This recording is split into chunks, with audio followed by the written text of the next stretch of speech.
What if I told you that 1,400 years ago, a religion gave animals a full set of rights, before any government, any law, or any animal rights organization even existed? And what if I told you that religion is Islam? Stay with me, because what you're about to hear might completely change how you think about this faith. Welcome to Path to Islam. I'm Mohammed, and today we're diving into one of the most overlooked and most powerful aspects of Islamic teaching, animal rights. Not as a side topic, not as a footnote, as a core part of Islamic morality. And by the end of this video, you'll understand why how you treat a cat or a dog can determine where you end up in the next life. Let's get into it. The best place to start is with two stories from the Prophet Muhammad, because they capture the Islamic position on animals better than any rulebook ever could. Story 1. A woman locked up a cat. She didn't feed it. She didn't free it so it could go find food on its own. She just left it to suffer. The cat died. And the Prophet told us, that woman was told she would enter hell because of it. Not because of something major. Not because of a crime against another person. Because of how she treated one cat. Story 2. A man was walking through the desert, dying of thirst. He found a well, climbed down, and drank until he was okay. When he climbed back up, he saw a dog panting beside the well, so thirsty it was licking the wet dirt. The man climbed back down, filled his shoe with water, held it in his mouth, and climbed back up to give the dog a drink. Allah was so pleased with that act that he forgave all of that man's sins.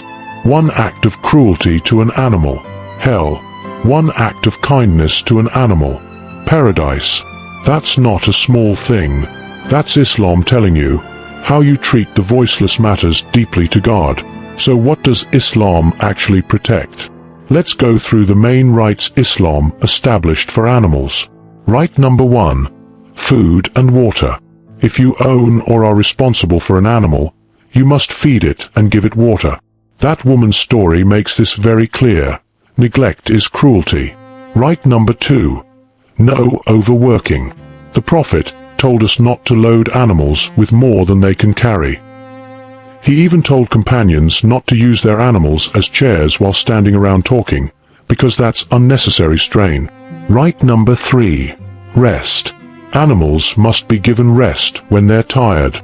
They feel fatigue just like we do, and ignoring that is a form of cruelty.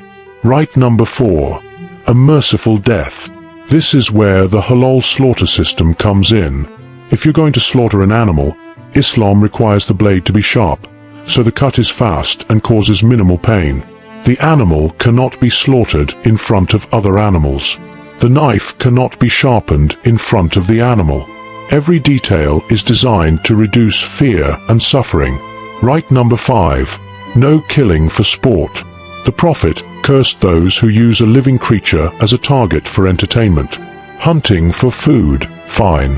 Hunting for sport with no intention of using the animal, forbidden. Right number 6. No animal fighting. Cockfighting, dog fighting.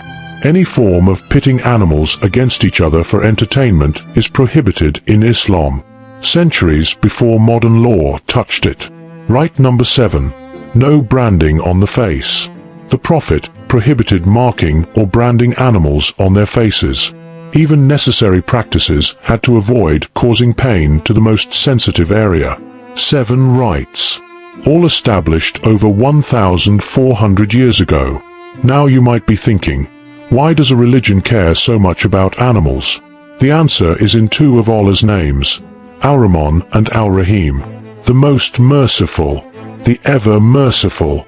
These names appear at the beginning of almost every chapter of the Quran. Mercy is not a department of Islam. Mercy is the foundation. And mercy in Islam is not reserved for humans alone. The Prophet said, Allah has written mercy upon himself, and he has divided it into 100 parts. He kept 99 with himself and sent 1 part to earth, and from that 1 part, all creation shows mercy to each other. That 1 part of mercy includes the mother who is gentle with her child, the person who gives water to a thirsty dog, and the farmer who doesn't overload his horse. Islam connects all of it. The way you treat a stray cat on the street says something about the condition of your heart. And the condition of your heart is exactly what Islam is trying to shape. If you're watching this and you're not Muslim, or you're new to Islam, I want to address you directly.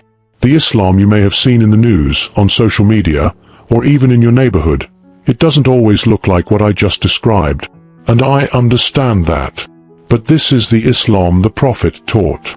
A man who shortened his prayer because he heard a baby crying. A man who was seen carrying a cat on his cloak so it wouldn't be disturbed during his walk. A man who told his companions to be gentle with animals even when slaughtering them. This is the Prophet the world deserves to know.